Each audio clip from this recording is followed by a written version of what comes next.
My biggest fear would be when the first comes and I don't get the rent. I found that my tenant had dumped concrete down my toilet. Can you believe Fair Housing fined me $5,000 for that? How do you onboard your tenants? What do you do? I don't even know if I do it right. If you're a landlord, don't just rent, rent perfect. The Rent Perfect podcast with property expert and private investigator, David Pickron. Well, it is that time again. The podcasts keep coming. I have Scott Aubrey with me today. Scott, love having you. Thanks for being here. Thanks. You know, you've been on a lot of recent podcasts. I just want to thank you for your time and your knowledge, and I think they've been really good, and that's why I keep inviting you back. So I love it. Appreciate that. Scott Aubrey here, Vice President of Rent Perfect, here with you today. We're going to talk a little bit about, surfing. Surfing, yeah. It's about surfing. What in the heck does Rent Perfect surfing crazy? But before we do that, subscribe, push the button below. We're sending out weekly podcasts. You need to hear what we have to say as this world is changing. We're going to talk about investing today and what we're going to look like later in 2021, but we're going to kind of, have some fun with it and kind of weave it in between surfing. Now, are you a big surfer, Scott? Not a big surfer. Love the ocean. Love the beach. My wife's license plate is Sandy Toes. Okay. Because she loves having her sand in the toes at the beach. And so I do spend a fair amount of time at the beach. We typically vacation at the beach. And so over the years, I love the ocean. I love watching, and I do a little bit of boogie boarding or bodyboarding, whatever it is. I'm not very good, but I love watching surfing. So I do too. I'll sit on the beach, and I'll see all these guys sitting over, and some are in a little, and I don't know, are you just visiting? Right. And other guys are getting serious. And, right. Do we get sandwiches? It's like a whole science out there of what they're doing. Yeah, it's crazy. And so though I don't get on the surfboard, I actually love watching it. Yeah. And I watch it on TV, and my son lived in Hawaii for a number of years, so I did have the privilege of sitting at North Shore during some of these winter swells where guys are surfing pipeline and it's 15, 20-foot waves. But I as I watch surfing, I question. I'm like, okay, because you're there sometimes. There's 30 guys in the water, but there seems like there's only 3 guys catching waves. Right. Right. And I wonder, why are those 3 guys the ones catching waves, and what do they do that's different? And if I went out there and I joined them, they'd all get mad at me because I'd get in their way. Yep. Right. Yep. I wouldn't know the way they're all working together out there, and they would all know. Junior on the surfboard right there. Get out of here. Yeah. Go down. That beach is down the ways a bit. This is where the pros sit. The learner beach is a mile that way, right? So, but I'm a learner by nature. I love researching things, and so, and I love learning and applying things to different parts of my life, right? So as I looked at surfing, I went back and I'm kind of dorky, but I went back and I said, okay, what is a professional surfing teacher? What does he say to a new guy? And the number one thing that they teach is positioning. Okay. So as I watch guys at the beach, I'm like, okay, there's a mile-long shore or a mile-long break of waves there. Why are all the guys clustered in this maybe 50-foot area? It's positioning. They understand where that wave's coming, how the topography is under the ground or under the waves, and where that wave's going to build and break. So interesting. And then they also talk about the second thing that pro teachers talk about is paddling positively. And I had to kind of dig into that one. What does that mean? And they say, don't tentatively go for a wave. Once you see a wave, you go for it. You paddle as hard as you can. You get in that wave, because if you've been in the ocean, if you don't paddle hard enough, that wave rolls right underneath you, and you're on the backside of it. Then you got to turn around and exercise to get back to where the waves are breaking again. So, as we look at that and talk about investing, I'm gonna quiz you, or I'm actually gonna question you on a couple of things and kind of talk about as we look at 2021. And look ahead. So as we talk about surfing and investing together, so a pro selects a wave by instinct sometimes, right? So tell me what your instincts are telling you about 2021 as we look ahead. Well, first of all, positioning, I believe, is knowledge. Okay. And why is it that I'll go out there and actually a wave catches me instead of I catch a wave? Yeah. Right? How many times have you been out there on a boogie board and you were too late and the surf came down on you, or you were too early and it just didn't break, and you almost sit there until the wave catches you? Right. In the investing world, it's going to be very rare that an investment catches you. Now, it can, and I've had people call me up and introduce me to investments that I wasn't looking for, and that's worked for me. But most of the time, I've had to put myself in a position to know what is going on and where the markets are going. And a lot of that is just flat knowledge. It's reading. It's going to local meetings. It's having conversations with people. You need to understand what the big boys are doing and what the little boys are doing. You know, you need to understand where people are moving. Populations are growing versus populations, you know, are declining. All that data puts you in a great position. Now, you asked me where are we going in 2021, and I would say, well, I don't have enough information in every single area of the U.S. to tell you what you should do in each of those areas, because it would be like asking a surfer what wave would you catch in Atlanta, you know, in Georgia, right, you know, or in New York, or, you know, you almost have to be regionally or locally located and know the area to make a broad swath. But this is what I do know, that population is going up in Florida, population is going up in Texas, population is going up in Arizona, right? They added house seats, meaning the census came in, and a lot of these areas that are losing population and house seats, I don't think that in general, now this is general comment, I don't think I'd want to catch waves up there. Now, is there good investments up there? There probably is, because anytime people move, there might be investments, but it's hard for me to tell somebody on a general podcast across the United States, yeah, go invest, you know, in California that just lost a house seat, you know. Yeah. I don't know those areas well enough, so I would say get in a smaller area and really study that area to see if that is a good one to invest in. Yeah, and work with the local RIA or Right. investment group and kind of, yeah. Right. When if I go to a new place, I'm always going to be like, if I was going to go to a new beach, I'd be like, hey, I'd go to the local guy and go, where's the good beach at? Yeah. Yeah, if you would go down to, say, you know, Rosarito, Mexico on the Pacific Ocean, you'd walk into the surf shop and you'd say, hey, bro, you know, right, where's the best surfing beaches? And they would tell you it's K58 down here. Now, if you're kind of a beginner, you want to go to K98 down the way, and they have it all mapped out. Yeah. There's no reason that you should have to go drive those beaches and look at those waves.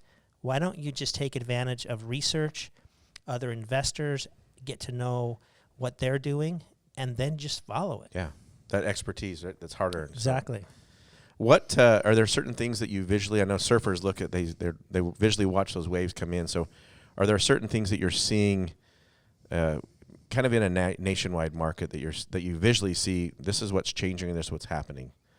Well, I mean, obviously, when we talk about investing, a lot of us assume that it is always real estate, and that most places are having a housing shortage right now. I'm looking at the price of lumber and the price of steel going up. And here in Arizona, we were at about 185, 190 a foot. We shot to 235 foot overnight because of the building costs that came out. Housing is getting super expensive, and it's taking a lot of investors out of buying homes, because if it's not their second home or they don't, you know, have unique financing, they have to put 25% down. And you're looking at a 1,500 square foot home, buying it for $400,000. You got to put $120,000 cash down to buy that home. So it's taking out a lot of smaller investors right now, and a lot of the big boys.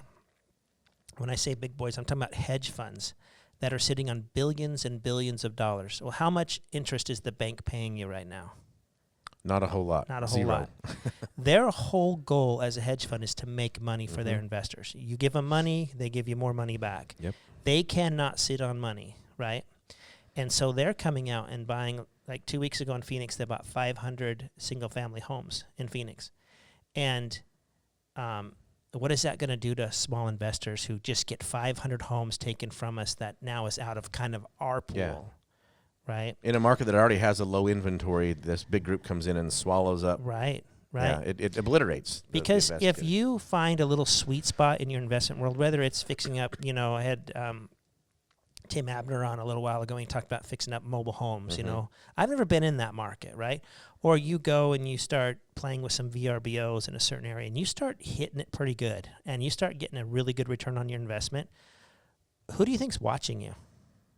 Yeah, the big boys. The big boys are saying, okay, he's doing this 1, 2, 3, 5. What if I did this 1,000, 5,000, 10,000? Those hedge funds are buying up dental offices, physical therapy offices. They're buying up everything because, Scott, I look at it this way. You played Monopoly. Yeah. Right? The game of Monopoly in America has been going on for a while. There are people that have passed go, collected 200, and sitting on stacks and stacks of $500 bills that are doing them no good unless they buy.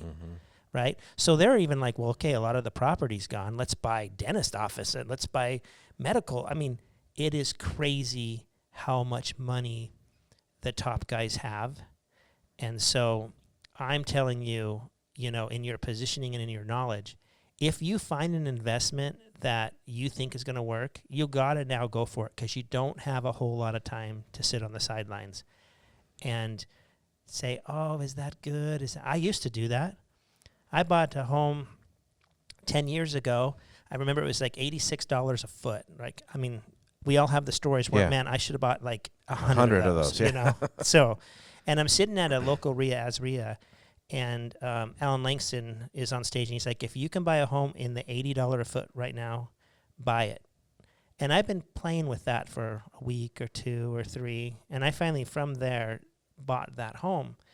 That home is now $235 a foot about 10 years later. I say that because we used to be able to have enough inventory or enough investments out there that we could kind of not really rush into something.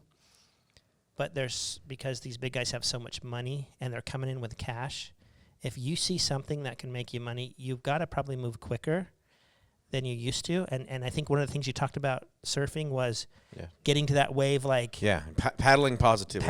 Positively. Yep. You need to now, you know, move quicker than you used to move. And so that means you have to have a funding source, right? Because the first thing I think of is when I buy a home is, okay, where am I going to get the money? How am I going to put this deal together? Because this guy's coming in with an offer of cash and he's going to close in 2 weeks.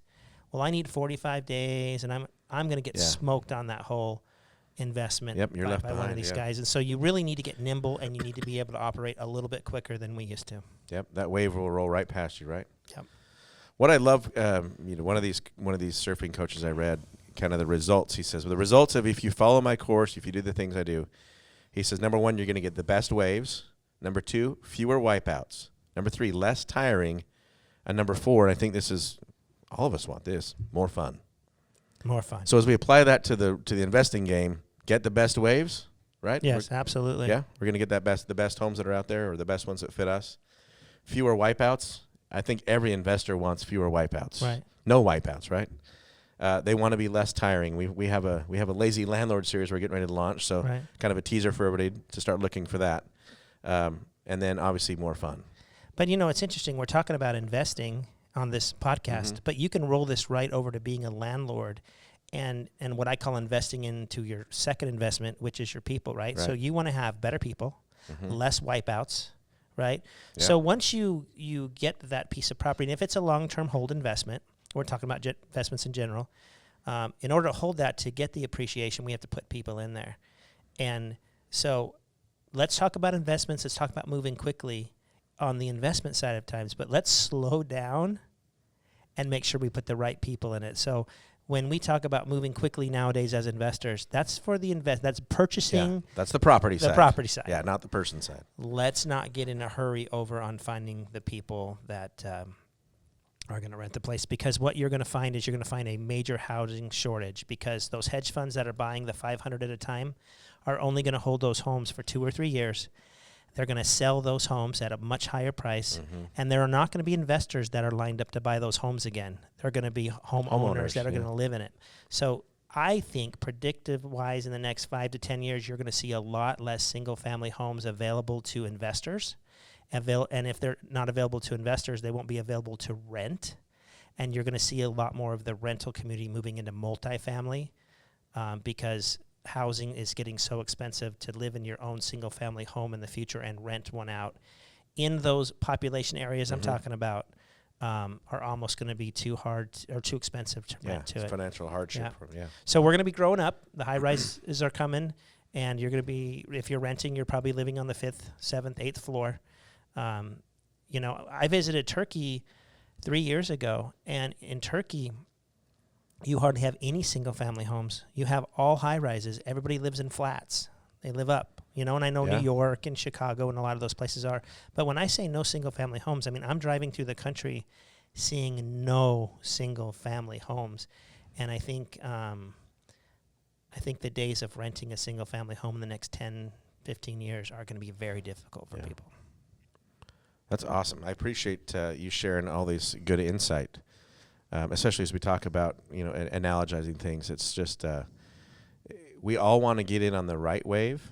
We want to ride that wave for as long as we can, and then get back to the beach and stick our toes in the sand, right? Hey, relax, we're almost May. I mean, we're almost 100 degrees out here. It's time to start thinking about surfing. That's right.